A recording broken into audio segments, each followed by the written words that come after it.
Very much, Mr. Chairman.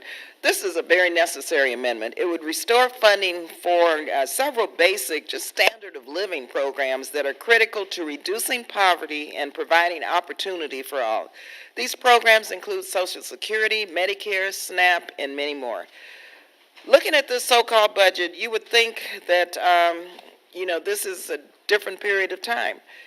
We see a budget that seems to ignore the fact that there are still more than 40 million Americans living in poverty, both in rural and in urban areas.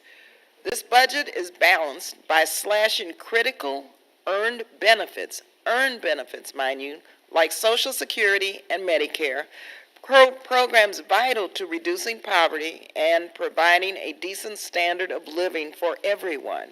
And we know that these programs work. According to a study from the Pew Charitable Trust, an additional 8 million Americans would be living in poverty without our nation's food stamp program.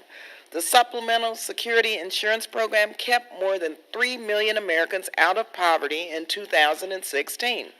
And these programs are there for all of us when we fall on hard times. Fully 70% of Americans will turn to a means-tested assistance program to make ends meet at some point in their lives. Yet my Republican colleagues once again want to slash these programs in favor of billionaires and corporations. How many times do we need to remind you? Cutting proven anti-poverty programs is not the same as cutting poverty. And is that really what we want to budget? By doing and doling out the pain to those with the least resources while rewarding the wealthiest with tax breaks and huge companies with corporate welfare, we really are creating more poverty. Many middle-income people will fall below the poverty lines. Make no mistake, millions of Americans are being left behind and struggling to find jobs that pay a living wage. They are forced to choose between paying their bills and putting food on the table. No one in the richest country on earth should have to make that choice. I know from personal experience that people want to work. I know that people want to be able to feed their children. They don't want to be on government assistance, but that bridge over troubled water should be there for them when they need it.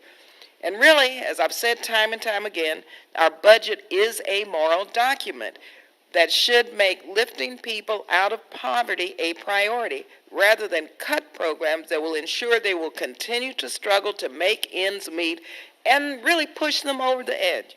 We need to ensure that no more Americans will be pushed into poverty, and that is what this amendment calls for. So I urge support for this amendment, and I yield 2 minutes to